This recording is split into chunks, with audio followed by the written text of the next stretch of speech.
Hey guys, welcome to another video. In this video, we are going to prepare my postpartum bathroom baskets as well as make padsicles for the freezer for when baby arrives.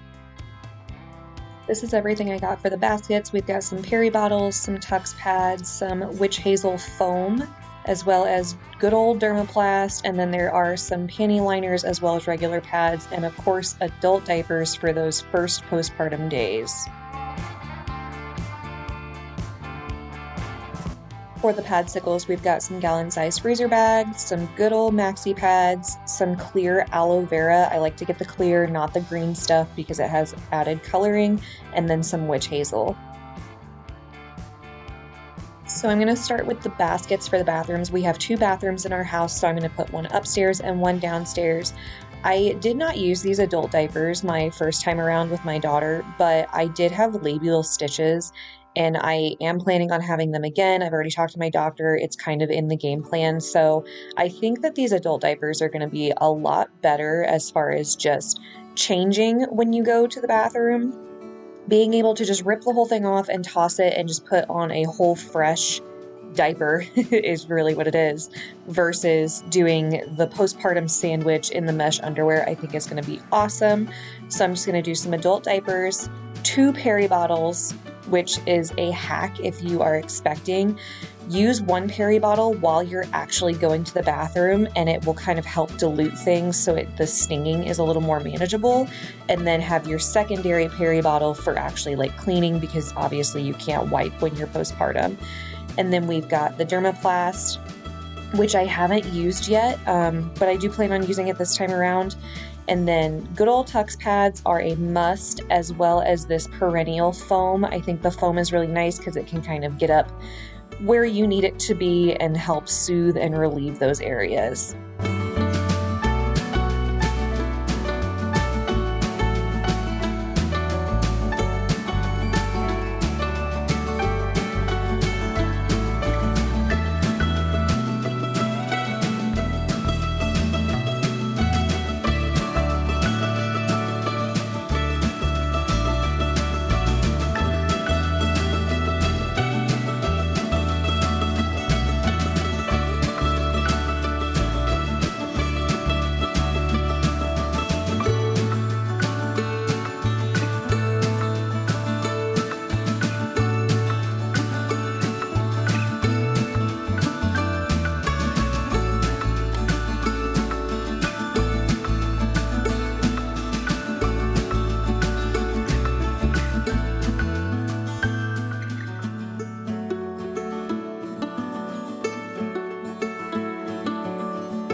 So I only bought 1 container of the Tux pads because I know the hospital is going to give me some, and that's one of those fun things that they charge you for, so I'll just ask for extra before I leave the hospital. The price is pretty comparable on the breakdown sheet from when I had my daughter to what I'm going to pay for them at the grocery store, so I'll just ask for an extra container before I leave the hospital.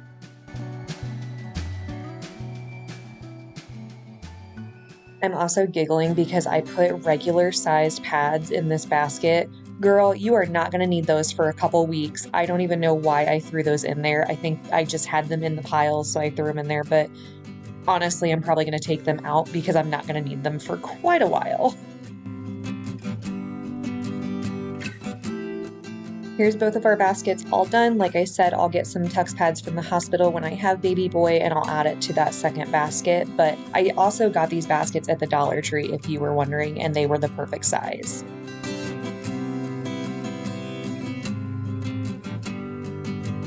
Moving on to the padsicles, I did not make these my first go around, but honestly, I really wish that I would have. I had no idea how relieving and amazing ice packs are on your area after you have a vaginal birth. And like I said, I had labial stitching, which is common from what I researched. I had never heard of that either. And quite frankly, that was the most uncomfortable part of my healing process my first time around, because obviously that's a very sensitive area. those stitches are very annoying. It is not fun when they start to heal and they start to itch, and it's just very uncomfortable. So if you take anything from this video, ice packs, make them. They're very expensive if you buy them online. I think a 12 pack was around $40 on Amazon, and quite frankly, I don't have that in my budget. But ice packs are definitely a must, and these were super cheap and easy to make. I think I end up making about 24 of them. 20 to 24 of them. I don't remember off the top of my head, but this was very inexpensive to make, and I think it's really going to help in the long run.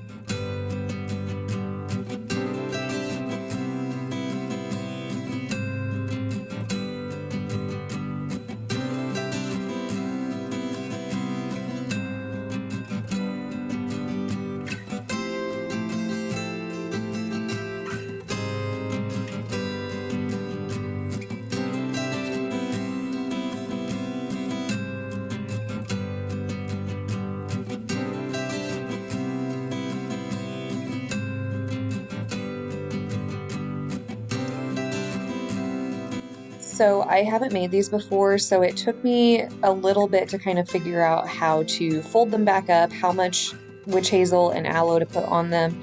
I do get a little heavier handed towards the end, but honestly, I'm going to use those first, so it was probably for the best, because I feel like the first few that I use, I'm going to want extra witch hazel and aloe on them for obvious reasons, but I did figure out a good way to fold these back up to where it didn't make a huge mess. And you can see I'm cutting the paper that holds the wings because I want to be able to use the wings, so I didn't want to take that paper off. So I'm just going to throw some witch hazel on here, and probably about 2 tablespoons worth. Some people measure this out. I just kind of wung it because I don't think it matters that much, because you can also put witch hazel pads on top of this.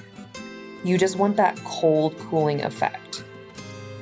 So after I get all of my goodies on there, I'm going to keep the wings folded out, and then I'm going to fold the pad back up and then fold the wings over. That way it doesn't make a huge mess, and I don't want to waste any of the aloe or the witch hazel on the wing paper.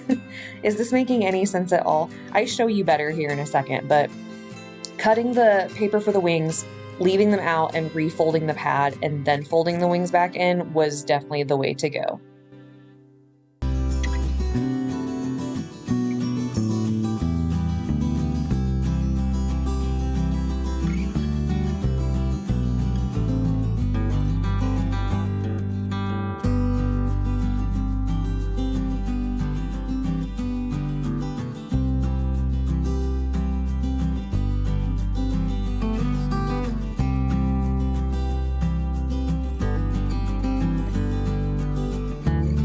Here's a better shot of what I'm trying to say. So keep the wings out, kind of smear your aloe down so it doesn't waste any on the paper, and then fold those wing papers in to kind of just keep it all compact and nice.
Here's everything all done. So glad that I did this. I feel so much more prepared this time around, knowing what to expect for one, but having this ready to go for when I come home.